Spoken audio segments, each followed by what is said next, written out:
Spoštovani udeleženci, cenjeni gostje, prišli smo do zaključka konference. Če na kratko strnem današnji program in razprave, ki smo jih spremljali. Uvodni govornik je zastavil zanimive izzive, s katerimi se soočajo gospodarstveniki in se odražajo tudi pri delu v javni upravi. Današnje razprave, ki so se vezale na te izzive, so razkrile, da je pomik v digitalizacijo in umetno inteligenco neobhodno dejstvo, ki predstavlja vzvod trajnostnega razvoja. Kljub temu obstajajo številni pomisleki glede uvajanja te tehnologije v javno upravo, ki jih lahko strnemo v frazi kdaj, kje in v kakšni meri.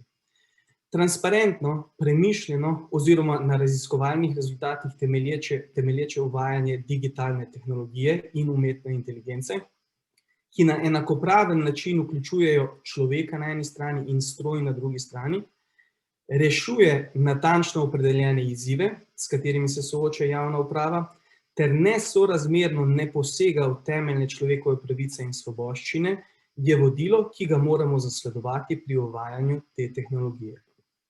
Nadalje smo razpravljali oziroma si izmenjevali praktične izkušnje na področju soustvarjanja javnih storitev, kjer smo posebej izpostavili projekte, kot so Stop birokracija, Inovativen.si, Participativen proračun in podobno. Pri tem smo izpostavili izzive oziroma težave in na drugi strani tudi koristi oziroma prednosti tovrstnih projektov. Zaslužni profesorji so nas nato ob spremljavi obeh dekanov popeljali čez zgodovinski razvoj upravne znanosti pri nas in poskusili s pomočjo lastnih stališč odgovoriti na vprašanje, kaj je upravna znanost. V samem zaključku smo tradicionalno predstavili najboljše primere inovativnih praks in inovativnih premikov za bolj učinkovito in uspešno javno upravo.